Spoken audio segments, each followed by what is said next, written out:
হুজুর বিয়ে করলেও দোষ, হুজুর বিয়ে করে না এটাও দোষ, হুজুর দেখতে সুন্দর এটাও দোষ, হুজুর দেখতে বেশি স্মার্ট না এটাও দোষ, হুজুর খায় কম খাইতে পারে না দোষ, হুজুর খায় বেশি এটাও।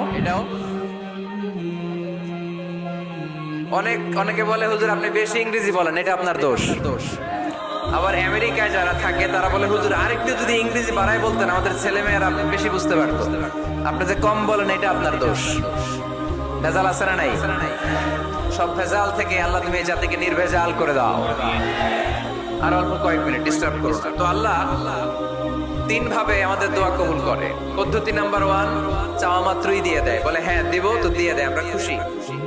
পদ্ধতি নাম্বার 2, আমরা চাই আল্লাহ এটা দাও, আল্লাহ তখনও বলে ইয়েস দেব, কারণ না বলে ফিরিয়ে দিতে আল্লাহ জানেন দেব, তবে সাথে সাথে দেন না, লেটার অন, দেরি করে। কখন দিলে আমার জন্য ভালো, এটা আমার চেয়েও ভালো জানে কে? দেরি করে দেয়। পদ্ধতি নাম্বার 3, আমি চাইলাম আল্লাহ এটা দাও, আল্লাহ বলে ইয়েস দেব, সাথে সাথে দেয় না, দেরি করেও দেয় না। এটা কিয়ামতের ময়দানের জন্য তিনি রেখে দেয়, যাতে ওই দিন বিপদের কালে এই দোয়ার বদৌলতে তিনি আমাদেরকে বাঁচিয়ে দিতে পারে।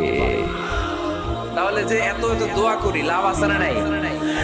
হয় সাথে সাথেই কবুল, নয় কিছু সময় দেরি করে কবুল, তা না হলে আখেরাতের অ্যাকাউন্টে আমাদের জন্য ব্যালেন্সে রেখে দিয়েছে কে? এজন্য আজকের এই ফরিদপুরের মাহফিল তখনই সার্থক হবে যখন আমরা এই সিদ্ধান্ত নিতে পারবো যে আমরা চাইবো একজনের কাছে, তিনি কে, এবং চাইবো চাওয়ার মতো। যেহেতু এটা একটা শিল্প, আর্ট, এটাকে আত্মস্থ করতে হয়। চাওয়ার মতো চাইলে এটা কখনো মিস হয় না। এজন্য আমরা মন প্রাণ উজাড় করে আল্লাহ তাআলার কাছে চাই।